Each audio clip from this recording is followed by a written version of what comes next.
Welcome to study with Bhadra. ഇന്ന് നമ്മൾ പഠിക്കാൻ പോകുന്നത് 8th സ്റ്റാൻഡേർഡ് ഹിന്ദി പാഠപുസ്തകം മൽഹാറിലെ 3rd ചാപ്റ്റർ ഏക് ആശീർവാദ്. പ്രശസ്ത കവി ദുഷ്യന്ത് കുമാറാണ് ഈ കവിത എഴുതിയത്. ഇത് വളരെ പ്രചോദനാത്മകമായ ഒരു കവിതയാണ്. അതിനർത്ഥം ഈ കവിത പഠിച്ചു കഴിഞ്ഞാൽ നിങ്ങൾക്ക് പ്രചോദനം ലഭിക്കും എന്നാണ്. അങ്ങനെയാണെങ്കിൽ എത്രയും പെട്ടെന്ന് നമുക്ക് കവിത പഠിച്ചിട്ട് പ്രചോദനം നേടിയാലോ? ഇതൊരു വളരെ മോട്ടിവേറ്റിംഗ് ആയിട്ടുള്ളൊരു കവിതയാണ്. നമുക്കപ്പോൾ എത്രയും പെട്ടെന്ന് ഇത് പഠിച്ചിട്ട് നമുക്കും മോട്ടിവേഷൻ നേടാം. അപ്പോൾ ഏക് ആശീർവാദ്. ജാ तेरे स्वप्न बड़े हो, भावना की गोद से उतर कर जल्द पृथ्वी पर चलना सीखे, चांद तारों से अप्राप्य सच्चाइयों के लिए रूठना मचलना सीखे, हंसे मुस्कुराए गाए, हर दिए की रोशनी देखकर ललचाए, उंगली जलाए, अपने पांवों पर खड़े हो, जा तेरे स्वप्न बड़े हो, जा तेरे स्वप्न बड़े हो, ഭാവന കി ഗോദ് സെ ഉതർക്കർ ജൽദ് പൃഥ്വി പർ ചൽനാ സീഖേ. ഇവിടെ കുട്ടിക്ക് ആശീർവാദ് കൊടുക്കുകയാണ്. ആശീർവാദം എന്ന് പറഞ്ഞാൽ എന്താ? ബ്ലെസ്സിങ് അല്ലെങ്കിൽ ഗുഡ് വിഷസ്. എന്ത് പറഞ്ഞ ആശീർവാദ് കൊടുക്കുന്നത്? തെരെ സ്വപ്ന ബഡേ ഹോ, may your dreams be big. നിന്റെ സ്വപ്നങ്ങൾ വലിയവയാകട്ടെ. May you dream big in life. നീ ജീവിതത്തിൽ വലിയ വലിയ സ്വപ്നങ്ങൾ കാണൂ. എന്നിട്ട് പിന്നെ എന്താ പറയുന്നത്?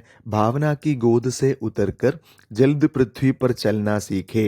അല്ലെ, ഭാവനാക്കി ഗോദെന്ന് പറഞ്ഞാൽ എന്താ? നമ്മുടെ മടിത്തട്ടിനെയാണ് ഗോദെന്ന് പറയുന്നത്. ഇംഗ്ലീഷിൽ നമ്മൾ ലാപ്പ് എന്ന് പറയും. ലാപ്പ്. അപ്പോൾ സങ്കല്പങ്ങളുടെ അല്ലെങ്കിൽ ഇമോഷൻസിൻ്റെ ലോകത്ത് നിന്ന് ഭാവനാക്കി ഗോദ് സെ ഉതർക്കർ എന്ന് പറഞ്ഞാൽ അവിടെ നിന്ന് നമ്മൾ ഇറങ്ങി വന്നിട്ട് ജൽദ് പൃഥ്വി പർ ചലന സീഖേം, ഭൂമിയിൽ ചുവട് വയ്ക്കുക. ഭൂമിയിൽ ചുവട് വയ്ക്കുക എന്ന് പറയുന്നതിൽ കവി എന്താ ഉദ്ദേശിക്കുന്നത്? ഭൂമിയിൽ നടക്കാൻ പഠിക്കുക എന്ന് പറഞ്ഞാൽ നമ്മൾ റിയാലിറ്റിയിലേക്ക്, ഫേസ് ദ റിയാലിറ്റി. സ്വപ്നം കണ്ടാൽ മാത്രം മതിയോ? നമ്മൾ ആ സ്വപ്നം നേടാൻ വേണ്ടിയിട്ട് പ്രയത്നിക്കുകയും വേണ്ടേ? അതിന് വേണ്ടിയിട്ടാണ് പറയുന്നത് ജൽദ് പൃഥ്വി പർ ചലന സീഖേം. സ്വപ്നം, ഭാവനയുടെ ലോകത്ത് തന്നെ നമ്മൾ സ്വപ്നം കണ്ട് അവിടെ ഇരിക്കാതെ ഭൂമിയിലേക്ക് ഇറങ്ങി വന്ന് അതിനുവേണ്ടി നമ്മൾ പ്രയത്നിച്ച് അത് നേടണം എന്നാണ് കവി പറയുന്നത്. അതിനുശേഷം എന്താ പറയുന്നത്? चांद तारों से अप्राप्य सच्चाइयों के लिए रूठना मचलना സീഖേം. ചാന്ത് താരവും എന്ന് പറഞ്ഞാൽ ചന്ദ്രനും നക്ഷത്രങ്ങളും ഒക്കെ പോലെയുള്ള അപ്രാപ്യമായ കാര്യങ്ങൾ അതുപോലും നേടിയെടുക്കാൻ വേണ്ടിയിട്ട് നമ്മൾ എന്ത് ചെയ്യണം? റൂട്ട്ന മജൽന സീഖേം. റൂട്ട്ന മജൽന എന്ന് പറഞ്ഞാൽ എന്താ?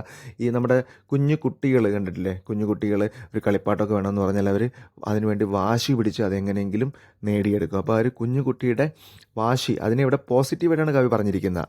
ആ കുഞ്ഞുകുട്ടിയുടെ വാശി, അതുപോലൊരു വാശിയോട് കൂടി നമ്മൾ കഠിനമായിട്ട് പ്രയത്നിച്ചിട്ട് ചാന്ത് താര, ചന്ദ്രൻ, നക്ഷത്രങ്ങൾ പോലുള്ള അപ്രാപ്യം എന്ന് പറഞ്ഞാൽ നമുക്ക് എത്തിപ്പിടിക്കാൻ പറ്റാത്തതായി തോന്നുന്ന ജോ ഉപലബ്ധ് യാ പ്രാപ്ത് കർണ അസംഭവ് ഹോ എന്ന് പറഞ്ഞാൽ നമുക്ക് പിടിക്കാനായിട്ട് പറ്റാത്തായിട്ട് തോന്നുന്ന കാര്യങ്ങൾ പോലും നമ്മൾ റൂട്ട്ന മചൽന, കഷ്ടപ്പെട്ട് വാശി പിടിച്ച് അതിന് വേണ്ടിയിട്ട് ഹാർഡ് വർക്ക് ചെയ്ത് നേടാൻ നമ്മൾ പഠിക്കണമെന്നാണ് കവി പറയുന്നത്.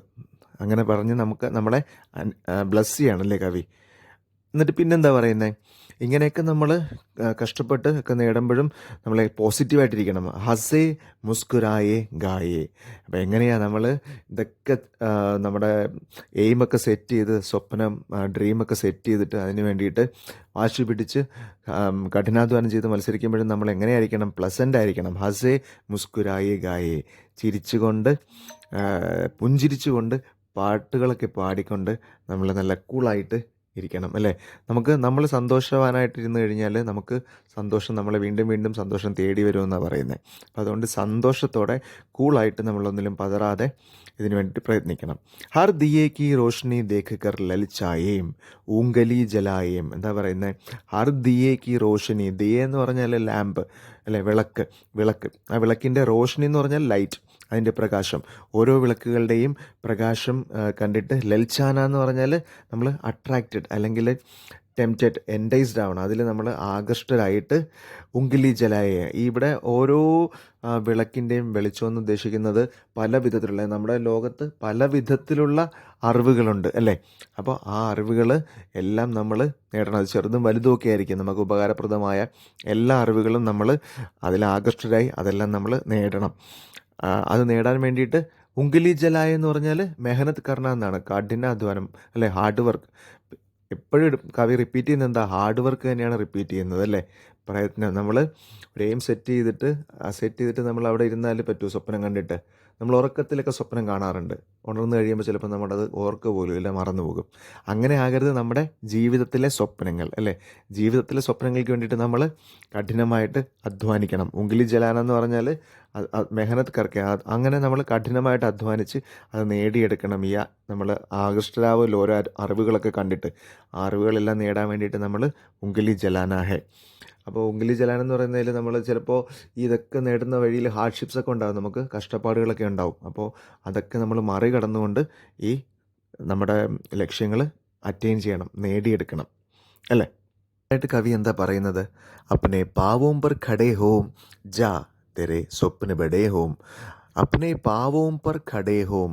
പാവോം പർ ഖടേ ഹോന എന്ന് പറഞ്ഞാൽ സ്വന്തം കാലിൽ നിൽക്കാനാണ് പറയുന്നത് അല്ലേ? നമ്മൾ ഒരുപാട് നമ്മുടെ ഈ ഒരു യാത്രയിലിടയിൽ, നമ്മുടെ ജീവിതയാത്രയിൽ ഒരുപാട് തവണ കേട്ടിട്ടുണ്ടായിരിക്കാൻ സാധ്യതയുള്ളൊരു വാചകമാണല്ലേ ഇത്? നമ്മുടെ അധ്യാപകരിൽ നിന്നോ അല്ലെങ്കിൽ മാതാപിതാക്കളിൽ നിന്നോ ഒക്കെ സ്വന്തം കാലിൽ നിൽക്കാൻ നമ്മൾ പ്രയത്നിക്കണം എന്നൊക്കെ പറഞ്ഞിട്ട് അതായത് ഇവിടെ ഉദ്ദേശിക്കുന്നത്.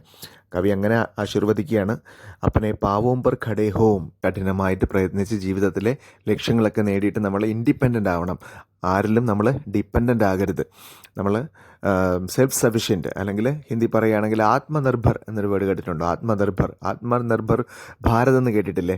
അത് നമ്മുടെ ഈ ഭാരതം ഇൻഡിപെൻഡൻ്റ് ആവാൻ വേണ്ടിയിട്ട് നമ്മൾ കൊറോണ ടൈമിൽ തുടങ്ങിയ ഒരു പ്രോഗ്രാമാണ് ആത്മനിർഭർ ഭാരത് എന്ന് പറയുന്നത്. എന്തായാലും to become independent Bharat, self sufficient Bharat എന്നൊക്കെയാണ്.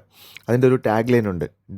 Dream of self reliant India will be fulfilled only when every citizen becomes self-reliant. Self reliant India എന്ന നമ്മുടെ ഡ്രീം സാക്ഷാത്കരിക്കണമെങ്കിൽ ഓരോ പൗരനും, എല്ലാ പൗരന്മാരും സെൽഫ് റിലയൻ്റ് ആകണം, ഇൻഡിപെൻഡൻറ്റ് അല്ലെങ്കിൽ ആത്മനിർഭറാകണം. അപ്പനെ പാവോം പർ ഖടേ ഹോനാ ഹേ. അങ്ങനെ ആകുമ്പോൾ നമ്മുടെ രാജ്യം മൊത്തം ഇൻഡിപെൻഡൻ്റ് ആവും അല്ലേ? അപ്പോൾ അങ്ങനെ ഒരു വലിയ ലക്ഷ്യം കാണാൻ വേണ്ടിയിട്ടാണ് കവി ഈ കുട്ടിയെ ആശീർവദിക്കുന്നത് അല്ലേ? ആരാ ഈ കുട്ടി? നിങ്ങൾ ഓരോരുത്തരുമാണ് ഈ കുട്ടി. ഈ കുട്ടിയിലൂടെ കവി നിങ്ങൾ ഓരോരുത്തരെയാണ് മോട്ടിവേറ്റ് ചെയ്യുന്നത്. അപ്പോൾ ഈ കവിത പഠിച്ചിട്ട് എല്ലാവരും മോട്ടിവേറ്റ് ആയി എന്ന് എനിക്ക് തോന്നുന്നു. അപ്പോൾ ഈ മോട്ടിവേഷൻ മുറുകെ പിടിച്ചിട്ട് വിട്ടുകളയാതെ നമ്മൾ പ്രയത്നിച്ച് നമ്മുടെ ജീവിതത്തിലെ വലിയ ലക്ഷ്യങ്ങളെല്ലാം നേടുക. നമുക്ക് ഒരു പ്രോക്രാസ്റ്റിനേഷൻ എന്ന് പറയുന്നൊരു സംഭവമുണ്ട്. അതായത് നമുക്കൊരു ലക്ഷ്യമൊക്കെ നമ്മൾ സെറ്റ് ചെയ്യും, എന്നിട്ട് ഇന്നൊന്ന് കളിച്ചിട്ട് നാളെ തുടങ്ങാം, ഇതിനുവേണ്ടി പ്രിപ്പറേഷൻ നാളെ തുടങ്ങാം. നാളെ ആകുമ്പോഴെന്ത് വിചാരിക്കും, ഇന്ന് ഒരു മൂവി കണ്ടിട്ട് അടുത്ത ദിവസം തുടങ്ങാം. അപ്പോൾ അങ്ങനെ മാറ്റി മാറ്റി വയ്ക്കുന്നത് നമ്മുടെ ലക്ഷ്യത്തിലേക്കുള്ള യാത്ര തുടങ്ങാതെ അത് മാറ്റി മാറ്റി വയ്ക്കുന്നതാണ് പ്രോക്രാസ്റ്റിനേഷൻ. അത് നമ്മുടെ ജീവിത വിജയത്തിൻ്റെ ഏറ്റവും വലിയ ശത്രുവാണ് ഈ പ്രോക്രാസ്റ്റിനേഷൻ എന്ന് പറയുന്നൊരു സംഭവം. അത് നമ്മുടെ യാത്രയിൽ വരാതെ എല്ലാവരും നോക്കണം. എല്ലാവരും dream big, aim big, work hard and അപ്പനെ പാവോം പർ ഖടേ ഹോ. Thank U.